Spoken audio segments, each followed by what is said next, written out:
Cascade Hoops Talk, Billy D. Steve Drabyn, Bethel Pilots, Kansas City. Congratulations. Appreciate it, Billy D. Grateful to be here. Love our group, love our team this year. We've had a really good year, and to get to this point, it's not easy. Going through the gauntlet of the Crossroads League, and had two really good teams, Peru State and Morningside, and Morningside goes to the Elite Eight last year.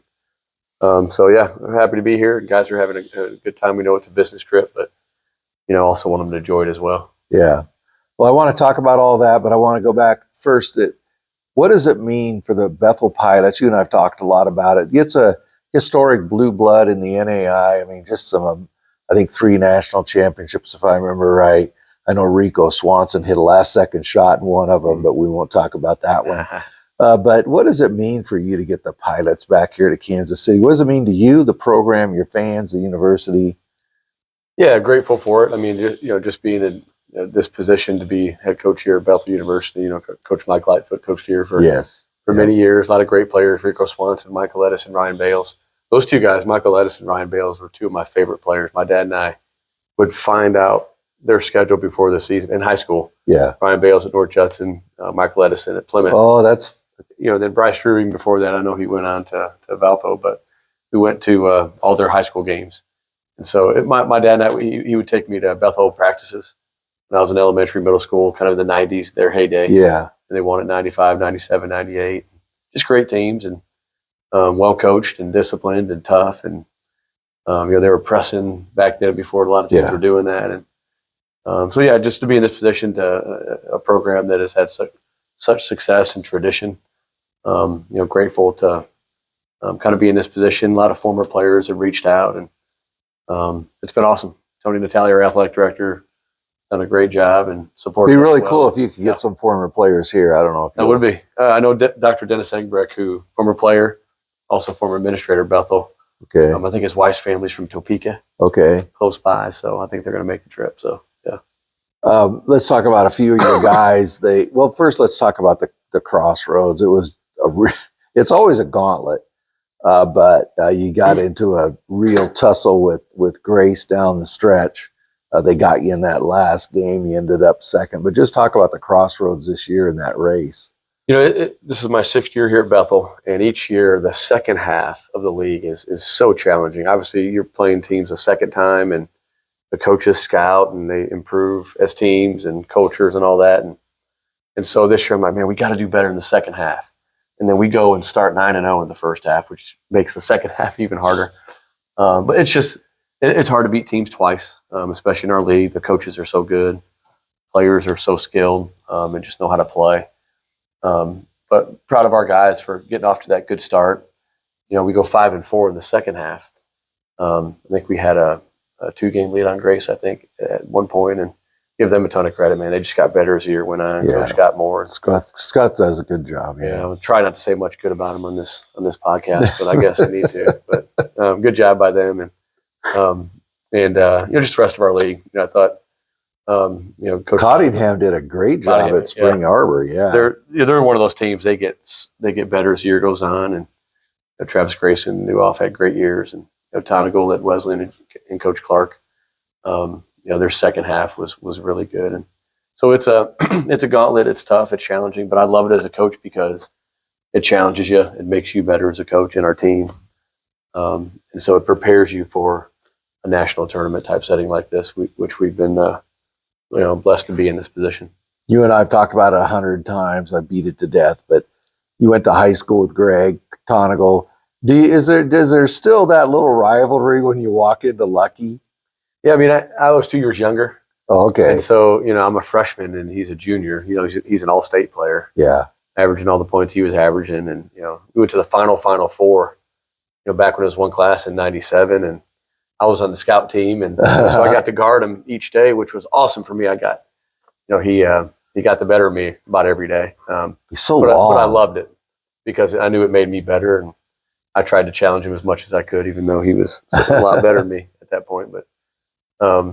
But it was a good experience for me, and it's neat kind of being in the league with him, and obviously what they've done is they're the standard, just in our league and nationally, and so it's kind of neat. let's talk about the pilot. So obviously Drew Lutz graduates last year. Parenthetically, hats off to him down at New College. They did great this season. Drew, we're all proud of you. But you lose Drew Lutz, everybody's like, Bethel's in trouble. And a lot of people kind of wrote you off a little bit. But you got guys, I don't want to start naming, I'm going to mess them up, but Trent Edwards has been there for you all year. Your big guys, Phillips and James Anderson. Anderson, yeah. Yep. And then just talk about your team, and I want to touch on some of these guys individually. Yeah, I mean, obviously Drew Lutz and then Nathan Ertz was with us 5 years. Yeah, Nathan, yeah. And we miss you, Nathan. Yeah. And, so losing those two players, obviously big losses. Drew scored the ball so well, but also high assist guy. But I think coming back, it was a fresh start. We had a lot of experience back, 10 guys coming back off a 20-win team, and 6 out of our top 8 guys. So we had a lot of experience back, and I felt like I didn't know exactly how we would be, but I knew we'd have good chemistry. I knew we'd have good player leadership, good unselfishness. And I think that's been huge for us this year. We've taken steps forward defensively. We're better defensively than we've been since I've been at Bethel, and that's helped keep us in games. And then who do you guard? Last year for good reason, exactly. Teams would just lock in on Drew Lutz, and they were engaged and ready and helping and helping out on him and that type of stuff. And this year you can't do that. We've got 7-8 guys that can score 10 to 15 on any given night, and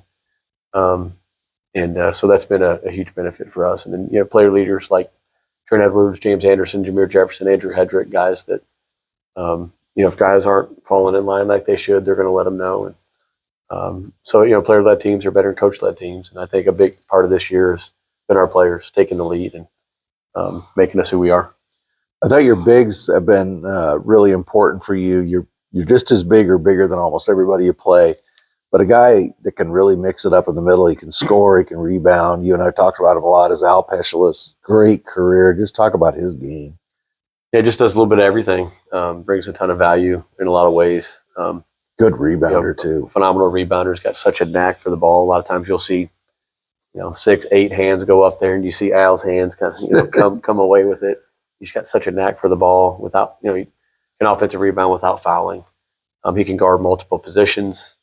He's a hard guard because, if there's a smaller guy on him, you can take him inside. A bigger guy on him, you can take him outside. And so, it was just a tough matchup. He hit the shoulder injury kind of midway through the season. That conference season hurt him a little bit. Yeah. He was out 5 games, and then, didn't really play in the Grace game because of foul trouble. But, he's just a great teammate, great kid, works his tail off, and definitely lucky to have him back. And Trent Edwards is kind of a guy that does a little bit of everything. I thought he was really key to your team this year. Yep. Yeah. For sure, point guard, plays both ends of the floor, moves really well without the ball.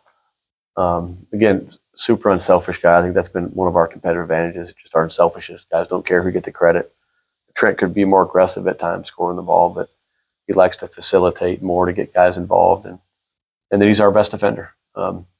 He's smart. He understands scouting reports. He can take things away from other teams' best players. He can guard a 1 through 5. Maybe struggle against a good 5-man with size, but he's done it before. There's been times where he's guarded teams' post players better than our post defenders have. No offense to those guys, but Trent just has a knack for doing it, understands positioning, and and he's a great player leader. Kind of takes charge of our team. We call him kind of the grandpa of our team. Been around for 5 years. COVID, last COVID year. Yeah, he's got to take a Nathan's job there. For sure. Yeah, no doubt. A guy you already know, a guy I really respect on your team. I call him Luke Fill It Up McBride, a coach's kid. He can go 2 for 8, but then he can hit 2 big threes at the end of the game to win it. Yep. He's a tough. He's got ice water in the veins. Yep. Smart basketball player. Like I say, coach's kid, and his dad played for Bethel as well. His dad, Mike McBride's head coach at Norwell. Luke played for him there, and I was on the '95 national championship team at Bethel. And so, coach's kid. He's smart. He's tough. He's disciplined. He's one of those guys that, even if he's not shooting it as well, he provides value by taking care of the ball and understanding plays and sets and scouting report details. And, to your point, Spring Arbor at home, I think he was 0 for 6 or 7 and hit 2 big threes. Oh, okay. That's right. It was that game. Yeah. And ended up, helping us win that game. But yeah, he's one of, Michael Jordan making that comment, the best characteristic of a great shooter is a bad memory. Somebody that can just next play mentality. And he's got that. So you never worry about him.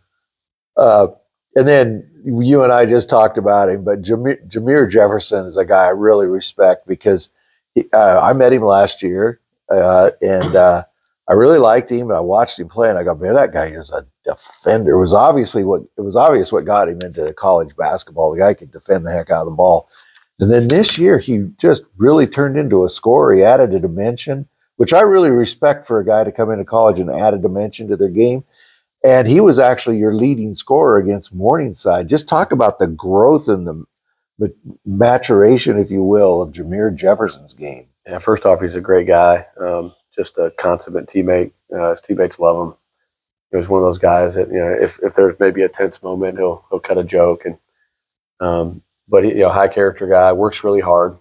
Our player leadership has been really good this year. He's provided that from a vocal standpoint, and adding the offensive element to a game. He came in last year. He was strong, good athlete, guards the ball, creates havoc as a defender. And this year he's first half of the year, just his ability to score it inside and expose matchups was great. Kind of went through a tough stretch early part of second half of conference, and now has kind of got back on track a little bit.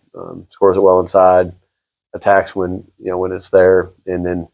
He comes in the game not shooting it great from 3, and he goes 4 for 5 against Morningside. We give him credit; all 5 of those shots were good shots, and I think most of those shots he had passed up shots early in the possession to pursue the paint, get a ball swing or 2, and he does a good job getting to the rim. Yeah, ball found him again, and he was open, feet were set, and if ball comes back to you after a paint touch or ball swing, go for it. And he took advantage of it, and helped us be successful in that game. So you're you beat Morningside to get here. That's no small feat right there. Trent Miller does a great job, and I'm trying to remember who you start with here. I apologize. I just drew up. LSU Alexandria. LSU Alexandria. Boy, they're loaded up. Very I met Cashy Nat last night. He looks like he's ready to just tear you up. He's that guy's an athlete, isn't he? He just, I bet you your eyes blur up every time you watch him on film, wondering how you're going to deal with him. Yeah, such a good athlete, scores it inside, outside. I think he's developed his 3-point shot this year. He's a defender too. Great defender, gets in passing lanes. He can guard the ball well. Just one of those things, we're really focused on, trying to keep the turnovers down, not allow those guys to get out in transition, and got to take good shots. And because if we don't, guys like him can get out in the break, and if he's got an advantage on the break, opposing teams are in trouble. So have you played anybody this year who you think has that same kind of style? Yeah, we try to play teams kind of similar. Georgetown, played at Georgetown. That's true. They've got good athletes, and Coach Briggs does a great job there. And of course, they're here as well. Yep. Yeah, at Florida Memorial.